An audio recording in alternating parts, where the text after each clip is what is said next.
El próximo 11 de marzo se conmemorará el Día Mundial del Riñón, una jornada en la que se pretende concienciar sobre la necesidad de controlar la hipertensión, la obesidad o la diabetes con hábitos saludables en nuestro día a día.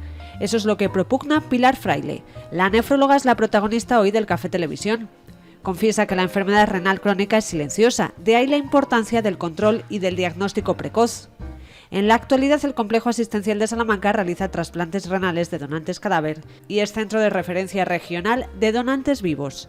En este sentido, Pilar Fraile aboga por potenciar este tipo de trasplante, porque no tiene que pasar por diálisis y, por otro lado, los resultados de supervivencia son infinitamente mejores. De las donaciones, del día a día de los enfermos o de los valores que le ha inculcado su afición por el mundo taurino, habla hoy la nefróloga Pilar Fraile.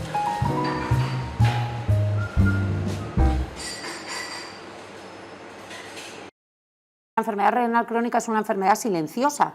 Hay mucha gente que tiene enfermedad renal y lo desconoce. Los donantes más altruistas son las mujeres.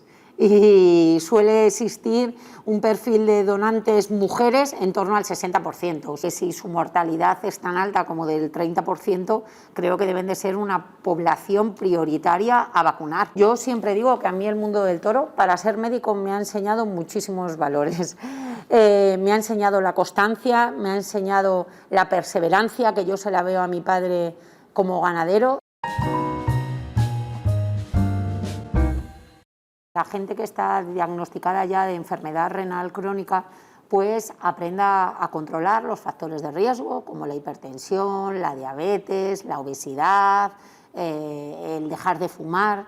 Y la gente que no sabe que padece enfermedad renal, pues que sea un signo de alerta y que de repente vea que es obeso, pues quizás debería hacerme un control y una analítica para ver cómo tengo la función renal, o yo soy hipertenso, tendré enfermedad renal, detección precoz y prevención y tratamiento en los ya diagnosticados. De población general, la prevalencia de la enfermedad se sitúa en torno a 1.300 pacientes por millón de población. Entonces supongo que los datos a nivel de Salamanca pues son perfectamente extrapolables, y la incidencia de la enfermedad se sitúa en los últimos años en torno a 152 pacientes por millón de población. La enfermedad renal crónica es una enfermedad silenciosa. Hay mucha gente que tiene enfermedad renal y lo desconoce, pues o porque no se ha hecho una analítica o porque aún haciéndose analítica la función renal permanece normal, pero ya tiene una lesión renal porque en las pruebas de orina tiene pérdida de proteínas por el riñón o tiene pérdida de hematíes por la orina. Entonces, depende del estadio en el que hablamos. Si hablamos la enfermedad renal crónica, es que hablamos desde pacientes que necesitan tratamiento renal sustitutivo, bien mediante diálisis o bien mediante trasplante, o pacientes que tienen enfermedad renal crónica y acuden a las consultas generales. Entonces, bueno, pues en la peor situación están los pacientes que necesitan tratamiento renal sustitutivo, porque en el caso de los pacientes de hemodiálisis tienen que acudir 3 días al hospital a la semana y estar allí durante 4 horas. Para la diálisis peritoneal, pues los pacientes todas las noches tienen que conectarse a realizar su tratamiento renal mediante diálisis peritoneal. Y por el contrario, los pacientes con trasplante renal, bueno, pues al principio las revisiones son muy exhaustivas, pero cuando pasa el tiempo llevan una vida bastante parecida a la normalidad. Hoy en día la causa más importante de enfermedad renal crónica es la diabetes mellitus, pero también lo es la hipertensión, y una epidemia que está surgiendo es la obesidad, y la obesidad conduce también a enfermedad renal crónica. En Salamanca se hace trasplante renal de donante cadáver y luego somos centro de referencia de toda Castilla y León para el trasplante renal de donante vivo, y somos referencia para toda Castilla y León y para Extremadura de trasplante páncreas-riñón. Nosotros intentamos, igual que hacemos detección precoz de la enfermedad renal crónica, hacemos detección precoz de aquellos pacientes que se pueden beneficiar de un trasplante, y intentamos que cuando lleguen a la situación de necesidad de terapia renal sustitutiva estén estudiados. Es necesario un estudio cardiológico, porque la causa más importante de mortalidad en estos pacientes es la cardiovascular. Es importante un estudio vascular para ver que se puede realizar una anastomosis adecuada del riñón. lo tienen que ver los urólogos previo a incluirse en lista de espera. Y procuramos que todo esto se realice antes de necesitar terapia renal sustitutiva e incluso potenciamos cuando se puede que se trasplanten previo.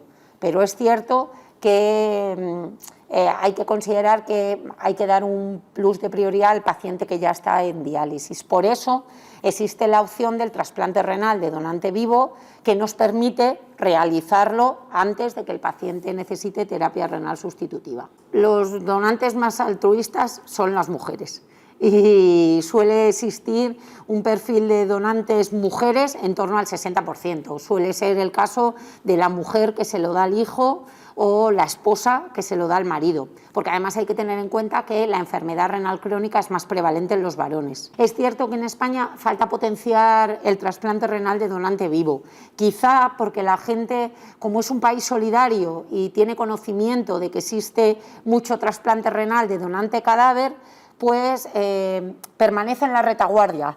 Explora primero a ver si llega la opción del trasplante renal de donante cadáver que del trasplante renal de donante vivo, cuando en mi opinión es una equivocación, porque primero el trasplante renal de donante vivo te permite no tener que pasar por diálisis y por otro lado los resultados de supervivencia son infinitamente mejores. Se dice que la prevalencia de enfermedad renal crónica en el donante de vivo es la misma que la de la población general.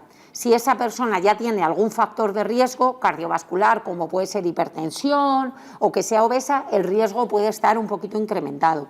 Pero es cierto que es que los donantes pasan a tener un control tan estricto porque pasan a ser pacientes que son vistos por los nefrólogos de forma periódica, que cualquier complicación que pueda surgir pues se trata muy precozmente. El tiempo medio suelen ser 2 años, ¿vale?, para que se trasplante, pero es que depende de muchas circunstancias, porque, por ejemplo, los pacientes del grupo sanguíneo 0 pues se trasplantan más tarde de lo que se trasplanta un paciente del grupo sanguíneo A.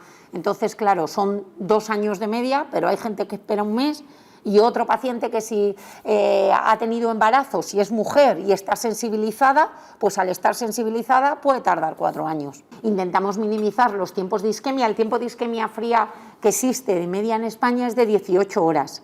Entonces es una carrera contrarreloj. Hay varios receptores. Tienes que decidir la decisión más justa de acuerdo a compatibilidad, tiempo en diálisis, tamaño del donante y del receptor, edad. La tasa de rechazo se sitúa en torno a un 10-15%, pero yo siempre le digo a los pacientes, es que tener un rechazo no significa perder un riñón, es decir, que tenemos tratamientos y herramientas para solucionar ese problema. El hígado es un órgano muy demandado y bueno, en España está creciendo, bueno, las córneas también son bastante demandadas y bueno. La pandemia ha sido una verdadera tragedia para los pacientes renales, ¿vale? Porque bueno, pues las tasas de contagio han sido en torno a un 5%, pero es que la tasa de mortalidad se ha situado en un 30%. Entonces, bueno, sobre todo los más damnificados han sido los pacientes en hemodiálisis, porque tener en cuenta que ellos tienen que acudir en transporte sanitario, muchas veces juntos, 3 veces a la semana, y permanecen en una unidad de hemodiálisis durante 4 horas, donde no siempre se pueden mantener la distancia de seguridad. Entonces, para ellos ha sido una verdadera tragedia. O sea, y la mortalidad ha sido muy alta. Han disminuido las intervenciones quirúrgicas. En plena pandemia se suspendieron en la mayoría de los hospitales los programas de trasplante, porque es que las UBIs estaban colapsadas, no podía haber anestesistas para hacer trasplante renal. En las segundas olas es verdad que hemos aprendido a vivir con ello y los programas de trasplante no se han suspendido. Es verdad que el programa de trasplante en España ha sabido sobreponerse. Hubo un periodo de parón, pero luego la actividad del trasplante pues se retomó con más fuerza. Que si su mortalidad es tan alta como del 30%, creo que deben de ser una población prioritaria a vacunar. Y lo que me extraña es que todavía no lo hayan considerado para vacunarlos ya. Un buen nefrólogo, bueno, primero a todo alumno y a todo paciente tienes que proporcionarle un conocimiento de calidad. Entonces, creo que un buen nefrólogo está obligado a estudiar y a formarse día a día. Y luego hay una cosa que no debemos de olvidar y es la empatía con el paciente. Creo que siempre debemos de intentar estar de su lado. Yo siempre digo que a mí el mundo del toro, para ser médico, me ha enseñado muchísimos valores. Me ha enseñado la constancia, me ha enseñado la perseverancia, que yo se la veo a mi padre como ganadero, y me ha enseñado sobre todo la capacidad de sacrificio. Entonces, bueno, pues creo que debo de decidir ser médico y mi vida debo de entregarla a los pacientes y dar lo mejor de mí para ellos.